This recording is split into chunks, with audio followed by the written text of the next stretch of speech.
Boa noite aos corações queridos, boa noite àqueles que nos acompanham pela internet. Que esta seja realmente uma noite de paz, envolvidos pelas bênçãos de nosso Mestre Jesus. Nas suas palavras, Jesus apresenta sempre uma oportunidade para as nossas reflexões. Mas muitas vezes, algumas coisas que ele fala parecem-nos meio desconexas. E uma das falas que ele apresenta, quando mostra-nos as bem-aventuranças, é quando ele diz que os aflitos serão consolados.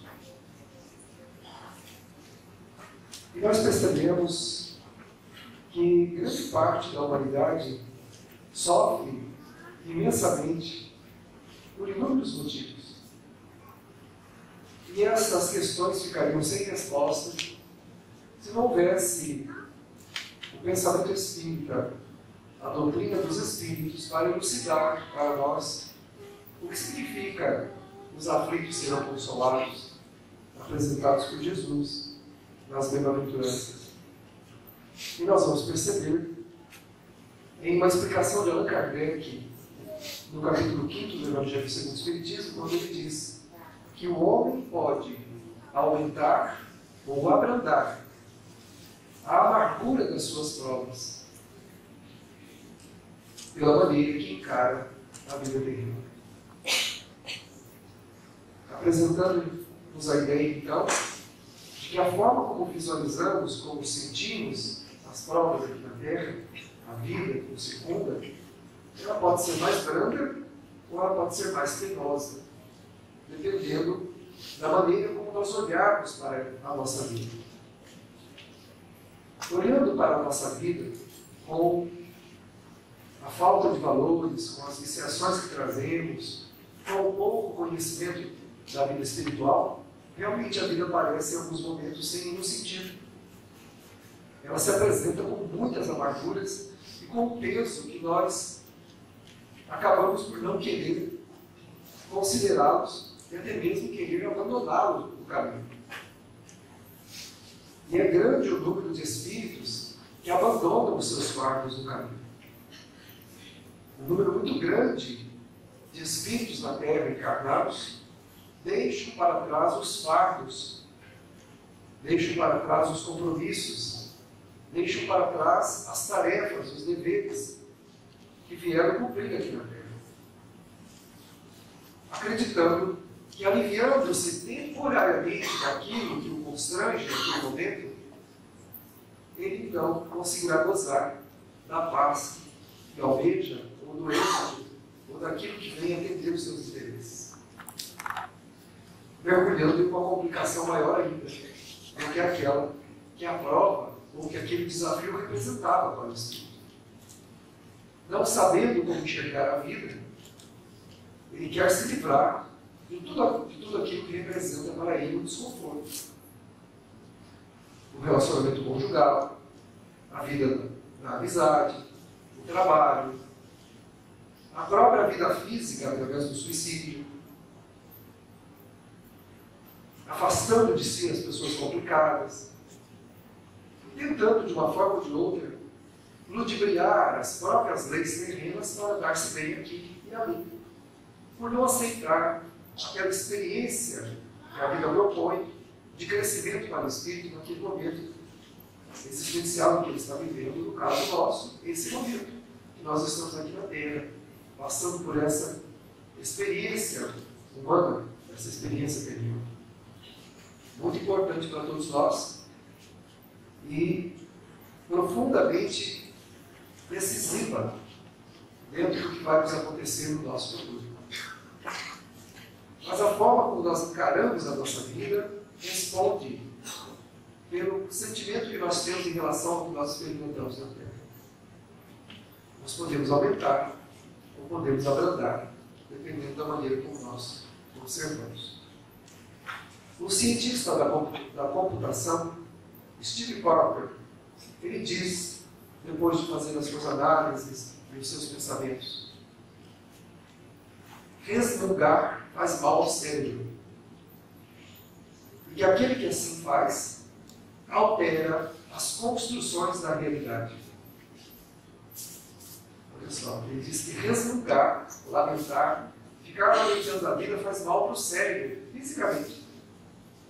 Não só isso, além de fazer mal fisicamente ao cérebro, provocando danos que a princípio são imperceptíveis, mas que ao longo do tempo vão alterando as construções da realidade, ou seja, a pessoa vai realmente acreditando naquilo que pensa. E nós conhecemos, acredito que os irmãos vão lembrar de alguém que reclama daquilo que não devia reclamar. Que tendo muitas vezes uma vida com benefícios, lamenta como se não tivesse. Quando a gente fala, a vida está dura, a vida está difícil, tudo hoje é muito difícil, mas você olha para a pessoa, ela não está passando nenhuma necessidade. Ela não está sendo privada de nada, mas acostumou-se a lamentar, a reclamar, a distorcer a realidade com o pensamento. Resmungando, lamentando, que acaba por virar um hábito. Quando, na verdade, nós deveríamos agradecer a vida que temos. Porque, segundo a doutrina espírita, nós temos o que precisamos. E mais, temos mais do que merecemos.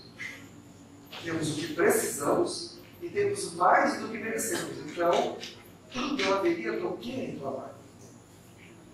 Aquela pequena privação daquilo que a gente gostaria de ter, das coisas que nós almejamos e naquele momento não temos, significa para nós um aprendizado, que a vida está propondo que nós aprendamos. Mas que nós acreditamos não ter que passar por aqui. E o nosso orgulho diz que a gente não tem que aceitar. Então nós começamos a resmungar, ou seja, a lamentar. Quem que é o resmungão? Aquele que fala do seu problema para todo mundo. Encontra alguém, faz um histórico das suas dificuldades. Encontra outro, um histórico. Ao ponto das pessoas começarem a evitá-lo. De não querer saber mais ter contato com ele. Porque Deus me livre, o fulano só reclama. Quando vezes que a gente encontra essa pessoa, só abre a boca para reclamar. Não é possível. E aí as pessoas começam a observar a vida desse resmungão e percebem que não há motivos assim tão evidentes para essas reclamações. Mas ele habituou-se a resmungar, a reclamar. E, por conta de habituar-se a reclamar, alterou a sua construção da realidade. Então, o que ele enxerga realmente não é mais uma vida cheia de oportunidades, uma vida boa, uma vida com recursos que ele tem, ele não vê mais isso. Ele se aprisionou na ideia do pessimismo, na ideia equivocada, e agora enxerga isso. Temos que tomar cuidado. Uma coisa é pedirmos ajuda, outra coisa é conversarmos sobre um problema que nós temos com alguém, pedirmos um conselho, procurarmos uma ajuda médica, procurarmos uma ajuda psicológica. Outra coisa é nós reclamarmos, simplesmente lamentarmos. É como disse a benfeitora uma vez, que muitas vezes acontecem coisas na nossa vida e que vem nos outros, como se as pessoas nos dessem uma brasa. E nós seguramos a brasa e ficamos reclamando dela, que está queimando, mas não soltamos ela. Está queimando, mas a gente não quer se livrar dela. Porque está cômodo reclamar, lamentar, e nós nos habituamos a isso. A gente acostumou a lamentação. Então Kardec diz que a gente pode aumentar ou abrandar. Ele não disse suprimir. Porque é notório que os problemas humanos existem. É notório que nós estamos na Terra com dificuldades. Sem dúvida. Toda sorte de dores, de problemas, de dificuldades nós encontramos no mundo. Mas a gente pode aumentar a intensidade do que nós estamos enfrentando ou podemos abrandar, ou seja, diminuir, suavizar, se nós tivermos um olhar melhor em relação à nossa vida e àquilo que nós estamos enfrentando. Ainda no capítulo 5 do Evangelho segundo o Espiritismo, nós vamos encontrar Allan Kardec dizendo que para nós termos calma, a passar pelas provas e termos resignação, que é a capacidade de suportar a prova. A calma ajuda a gente a olhar com tranquilidade para a nossa existência. E a resignação ajuda-nos a suportar a prova que nós estamos enfrentando. O Kardec disse que nós temos que fazer duas coisas. Primeiro, aprender a contentar-nos com a posição que estamos. Ele não está dizendo que nós temos que cruzar os braços e aceitar tudo sem fazer nada. Contentar significa estarmos contentes. Estarmos contentes com a vida que a gente tem. Porque ela é uma bênção divina para nós, espíritos imperfeitos em evolução. A vida que nós temos é uma bênção para nós. Então nós temos que estar contentes com a nossa vida. Contentar-se é isso, é estar contente. Temos os nossos desejos, os nossos sonhos, sim, mas estarmos contentes com a nossa vida. Porque senão vamos cair de novo naquele primeiro conceito. Não importa o que nos aconteça, se nós não estivermos contentes, tudo nada fará sentido e, ao contrário, mesmo tendo, nós vamos reclamar.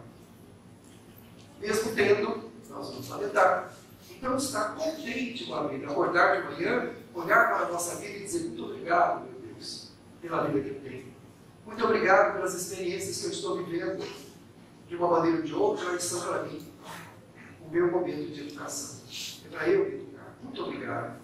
A gratidão, ao contrário da reclamação, do resmungo, ela constrói uma atmosfera de paz, de calma, que faz com que a gente enxergue as soluções das coisas com mais clareza. Enquanto que a lamentação, o resmungo, coloca vedas nos nossos olhos, coloca tarjas no nosso coração e impede-nos experimentar sentimentos bons e a ver as coisas como elas têm que ser. As saídas que nós temos que encontrar, nós encontramos. Aquele que agradece, que é grato a Deus pela vida, ele tem uma visão muito mais justa da vida do que o outro que reclama, que lamenta, que blasfema. Contentar-se é isso, é estar contente. Quantas vezes a gente vai visitar pessoas doentes e a gente espera ouvir da pessoa alguma reclamação? É ao contrário. A pessoa fala assim, eu estou aqui com um probleminha, mas vai passar. Amanhã, outro dia, vai melhorar. A pessoa tem na mente dela a ideia de que vai melhorar. Aí alguém vai dizer assim, mas eu vi muita gente que dizia que vai melhorar e desencarnou.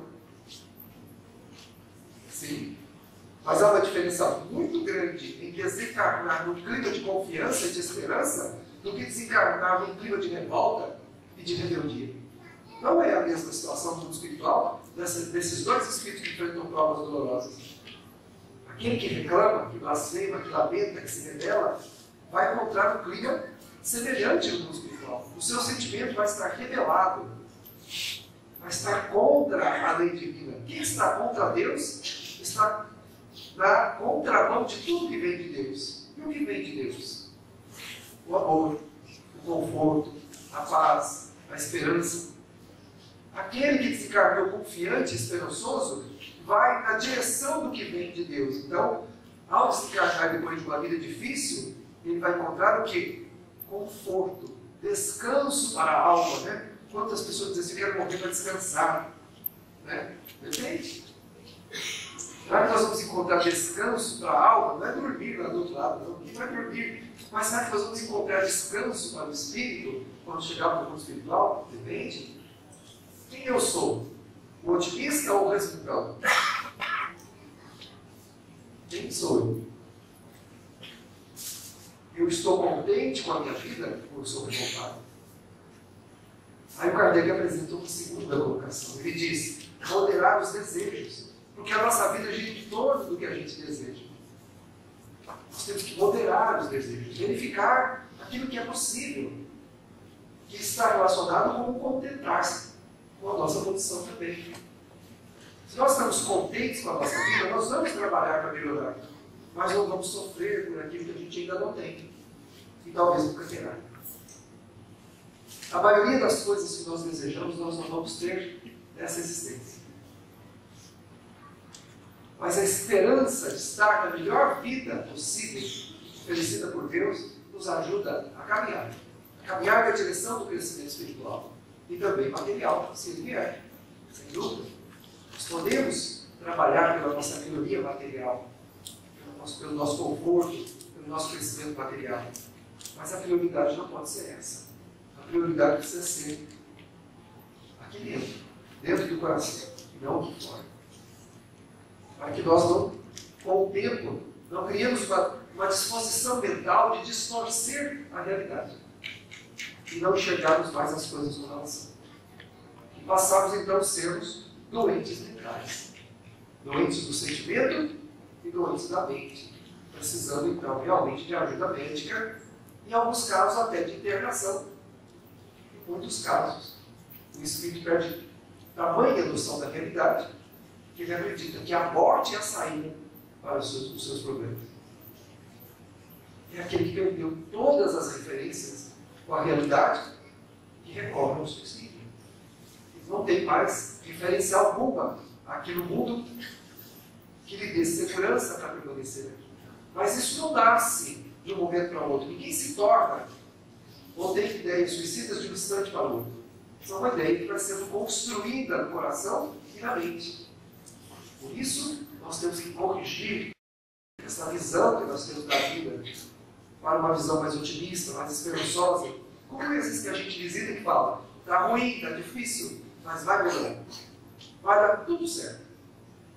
E aí a pessoa consegue prosseguir com o seu fardo abrandado, com as suas amarguras abrandadas, e elas tornam-se possíveis de serem carregadas.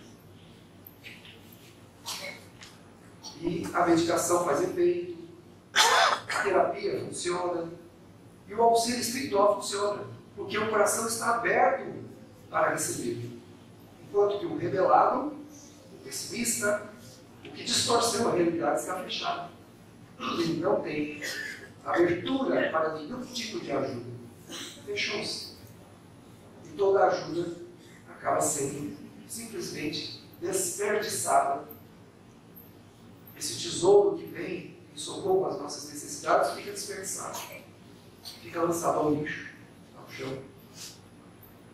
Um dia disse para os Maria Dolores, quando nós estávamos numa conversa com o grupo, nós estávamos falando a respeito da parábola do filho pródigo, que é aquele que pegou todos os bens do pai e saiu pela vida gastando tudo. E depois de ter gastado tudo, acabou no chiqueiro dos porcos, comendo e disputando com os porcos a lavagem dos porcos.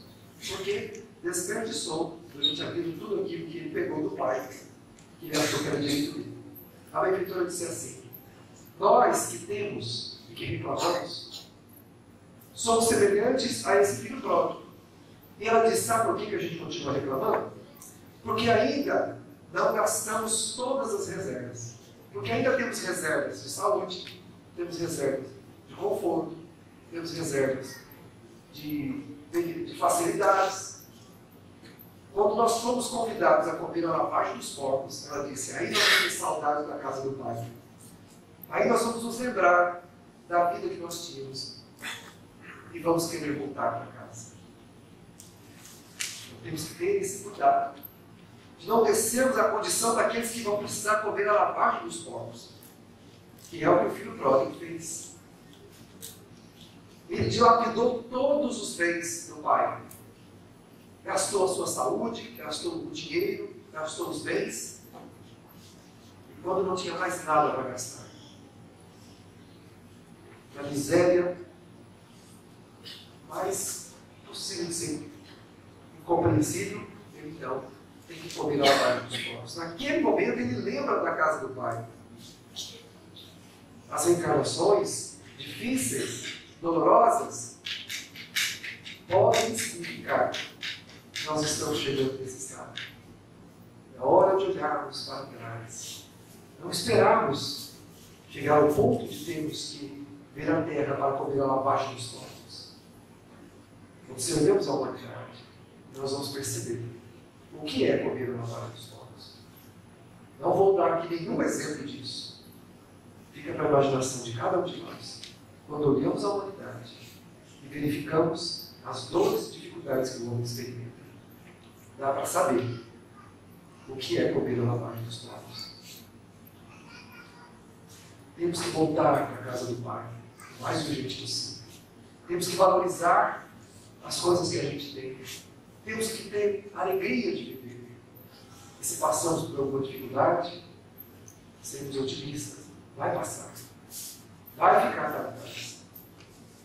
E se por acaso isso durar por uma vida, diz a doutrina espírita, o que é uma vida na eternidade do Espírito? Nós reclamamos e dizemos que a nossa vida é sacrificial. Nós temos o hábito de falar, a minha vida é um sacrifício. Será que a nossa vida é um sacrifício mesmo? Eu estava fazendo uma palestra numa cidade aqui perto, quando a prefeitura nos explicou o que é uma reencarnação sacrificial. Eu posso garantir aos irmãos que não é a nossa. Nós estávamos numa cidade perto de São José do Rio Preto, quando entrou uma mãe com uma cadeira de rodas. E nessa cadeira de rodas estava um menino que não percebia quase a realidade à volta por conta das suas necessidades especiais. Mas quando a mãe se aproximava dele, quando ela baixava-se do lado do carrinho onde ele estava, ele se remexia todo e as mãozinhas procuravam o rosto dela. E ela deixava que ele a tocasse, emocionada. As lágrimas caíam e ela dizia para todo mundo que estava à volta dela: esse aqui é meu tesouro. Deus enviou-me este tesouro. Esse grande amor, esse tesouro da minha vida. Imagina, uma criança naquela condição ser considerada um tesouro, né? Ela precisava dedicar a vida dela toda, ela vivia em função daquele menino. E a benfeitora disse: observe os olhos dessa mulher. E eu observei a limpidez espiritual que havia nos olhos dela. Olha o coração dela.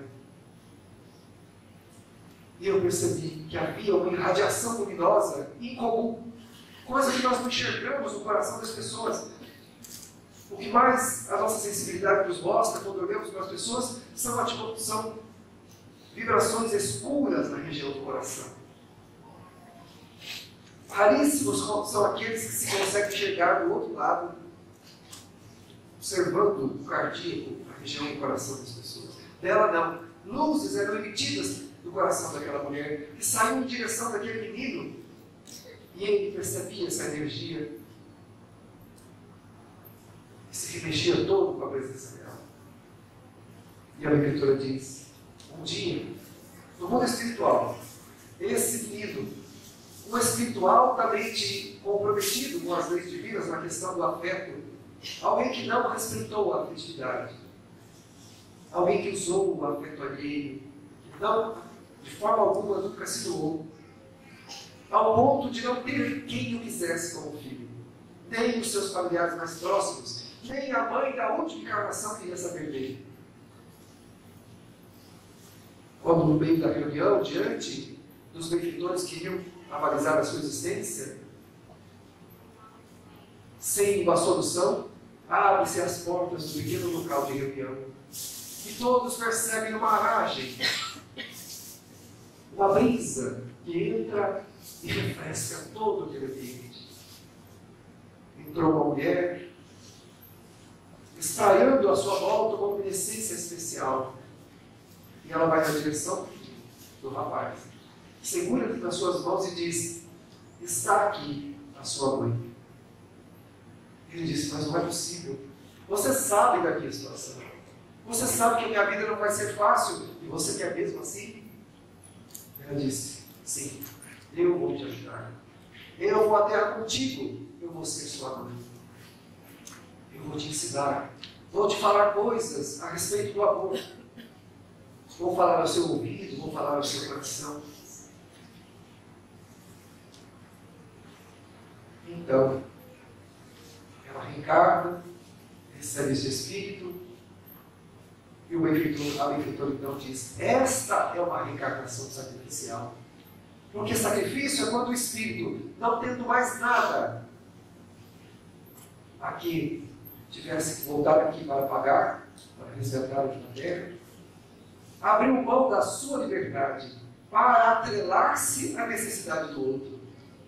Ela, não tendo nada com ele, com a sua vida, abriu mão da liberdade, das regiões de facilidade, de alegrias no mundo espiritual, para mergulhar aqui na psicosfera da Terra e atrelar-se à vida daquele espírito que precisava de ajuda. Porque os espíritos superiores são assim. Aqueles que alcançam grandeza espiritual, eles deixam de preocupar-se consigo para preocupar-se com os outros.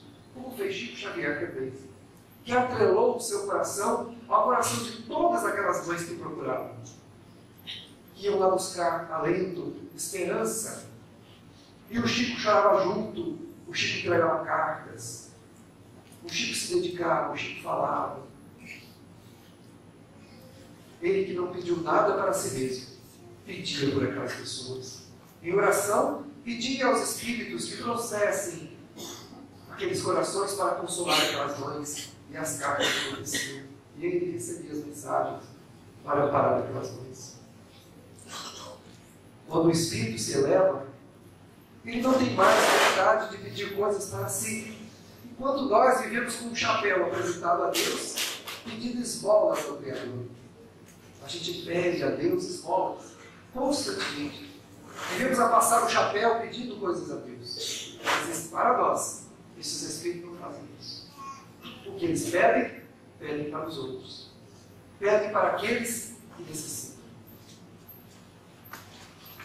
Certa feita, a Madre Teresa de Calcutá estava caminhando, pedindo esmolas para os seus pobres, com quem ela se preocupava. E ela estende a mão para um homem muito rico, pedindo-lhe uma esmola para os seus pobres. E ele cospe nas suas mãos. E ela então recolhe a mão que foi cuspida ao peito e estende a outra e diz: isso é para mim, mas uma esmola para os meus pobres, por favor. Fazendo com que aquele homem recebesse naquele instante uma lição muito superior àquela que qualquer lição moral poderia dar. Nós queremos falar, convencer as pessoas, queremos punir as pessoas. Esses espíritos não. Eles não têm orgulho, eles não têm vaidades, não destituídos de qualquer coisa que possam querer excitar o amor próprio, o orgulho. A mão foi cuspida, foi para o peito, como a dizer aquele homem: a sua necessidade eu acolho do meu coração. Agora me dá o seu dinheiro. Já que você é um miserável que só pode me dar uma cuspida como ser humano, eu te acolho no meu coração, como ser humano. Demonstrando amor, porque quem traz uma mão cuspida ao coração está dizendo o que para o outro? Eu te amo, eu te compreendo, eu te aceito como você é. Eu posso compreender a sua inteligência. Agora, do que você tem de material, dá alguma coisa para que eu possa levar para os meus pobres.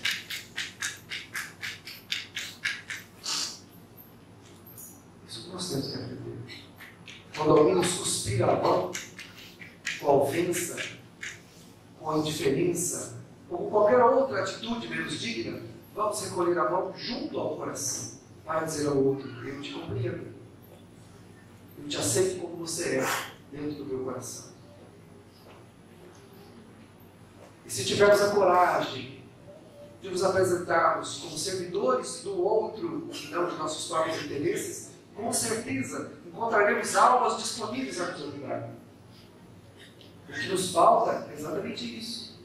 Temos esse espírito de disponibilidade para pedirmos, para apresentarmos a nossa necessidade de servir ao semelhante. Nós vamos encontrar muitas pessoas que vão querer nos ajudar, vão querer auxiliar os outros, se nós tivermos essa grandeza.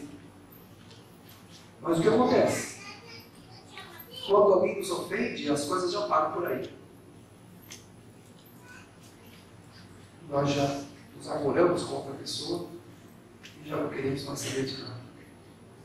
E a Madre Teresa, que foi conhecida como um pequenino gigante, porque ela era pequenininha, mas como espírito era um gigante. Era uma alma completamente devotada ao amor. E a Deus aqui, ela renovava sempre os votos que podia servir. Quando nós nos lembramos disso, então nós corrigimos os enganos do nosso próprio coração. Ao lembrarmos dessas histórias, desses espíritos, nós corrigimos os valores do nosso coração, para não nos amargurarmos com a vida.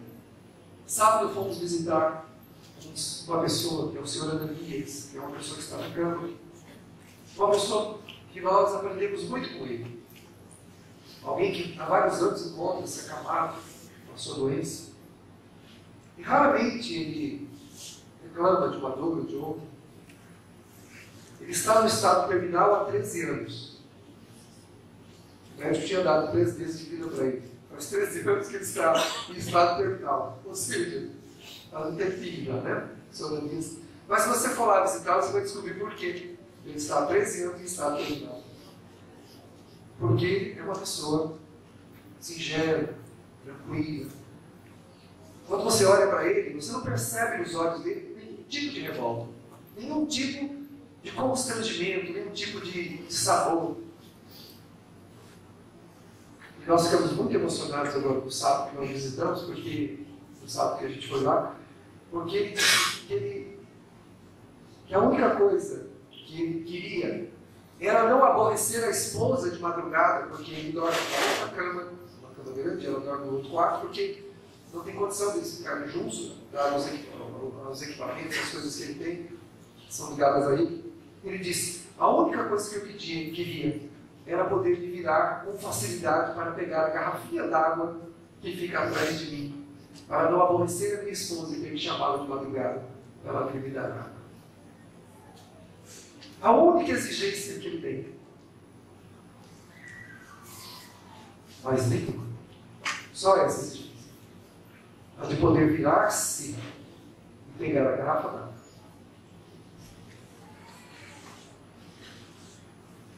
Quantas exigências temos nós? Temos uma vida, tendo uma vida privilegiada. Diz o Evangelho segundo o Espiritismo, no capítulo sobre a riqueza, a propriedade. Sofremos para aumentar o patrimônio que já é mais do que suficiente para nós. Nos afligimos, nos atormentamos. Nós já temos tudo o que precisamos. Está tudo certo. Estamos caminhando na direção que nós precisamos. E o que tiver que vir, vai vir através do reconhecimento do nosso trabalho, do nosso esforço, da nossa luta. Há pessoas que vão trabalhar a vida toda e não vão nunca construir nada, porque essa é a necessidade daquele espírito. E vão trabalhar muito mais do que nós. E não vão construir coisas na Terra.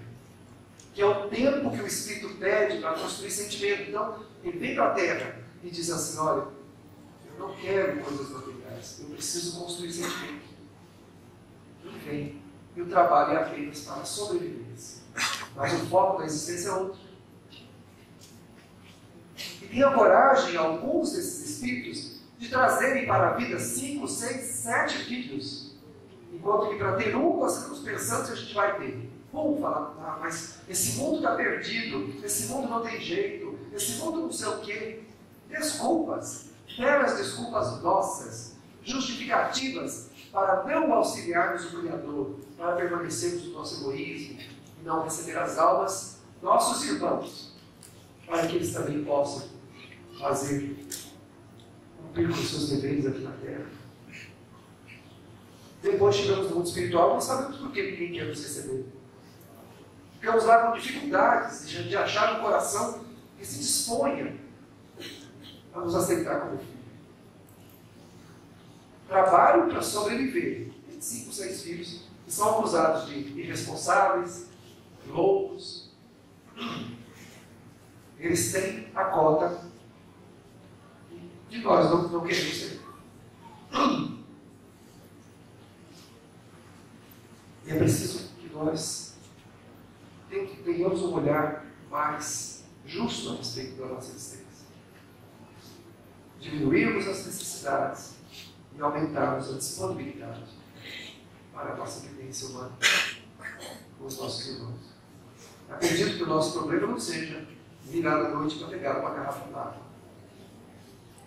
mas talvez preocupações desnecessárias que faz a gente perder o sono, faz a gente ficar mal-humorado, com o coração constrangido, aflito, sem nenhuma importância, sem que aquilo tenha um valor que nós damos. E assim a gente vai buscando na existência essa oportunidade de refletir. Quando Jesus, na bem-aventurança, diz: os aflitos serão consolados. Quando nos dispusermos a receber esse consolo. Quando mudarmos a nossa visão a respeito da própria vida, como nos ensina Allan Kardec, abrandando as próprias amarguras, na confiança, na esperança, multiplicando o nosso trabalho todos os dias, servirmos destemidamente, sem medo do que vamos receber como paga. E assim, aos poucos, nós vamos elevando o nosso sentido, um dia após o outro. Nós podemos olhar para a nossa vida e estarmos contentes de estarmos aqui na Terra. Grande parte da humanidade não está contente de estar aqui. Temos algum tipo de lamentação, resmungamos por alguma coisa e vamos alterando a capacidade mental de construir a própria existência, desfigurando coisas, realidades importantes para nós. Para tomar essa consciência depois só no mundo espiritual. Joana de Ângeles diz que nós temos que corrigir o nosso pensamento enquanto temos a oportunidade de fazer. Porque se nós envelhecermos, se nós chegarmos a uma vida muito longa aqui na Terra e nós não tivermos os pensamentos que nós temos, difícil será depois mudar a condição do nosso jeito de pensar. Nós permaneceremos sendo direcionados por aquele jeito de ser, por aquele jeito de pensar, por aquele jeito de agir. Temos que alterar e corrigir o pensamento, melhorando a nossa própria existência. Quando, de uma maneira sublime, Jesus apresentou a sua carta de amor à humanidade, a criatura humana não lhe pôde compreender naquele momento grave em que vivenciava a solidão da falta que se faziam a si mesmos, vivendo de favores divinos, acreditando poder contar com a realidade ilusória. O espírito mergulhava nos torpores, nos vapores infelizes da dor e da agonia. Nós, criaturas atuais, ainda queremos nos distanciar de Jesus. O encarceramos como fez Pilatos, Anás e Caifás. Mas ele não foi vencido. Vencidos somos nós quando matamos dentro de nós, para viver as ambições destemidas, onde aplicamos toda a nossa força, toda a nossa energia e os melhores sentimentos que investimos com toda a gana. É preciso lembrar-nos dos seus ensinamentos. Quando Jesus encontra Públio Lentulus, o imponente senador romano, e ele acelera-lhe a respeito da importância daquele momento, da gloriosa oportunidade que se apresenta naquele instante. E diz que você pode aceitar agora, ou daqui a milênios. E eis que o senador se lembra de Roma, da sua imponência, das suas glórias, dos seus triunfos. E Jesus adverte: o teu império é coisa muito pequena, insignificante. E os tesouros são miseráveis. um dia virá, que não existirá mais a imponência da águia romana, que se desfigurará em escombros e cinzas miseráveis, e junto com ela todas as ilusões que a circundaram. Mas o senador não pôde aceitar. Estava muito comprometido com o mundo e não podia ouvir o Senhor. E realmente experimentou dores acerbas, privações de dor, de falta de afeto, de escravidão, até que pudesse remodelar o coração nos valores apresentados pelo Senhor. E assim somos nós, que necessitamos pacificar a própria alma, aquietando o nosso coração e buscando a alegria de viver. Que Ele nos abençoe. Agora sim.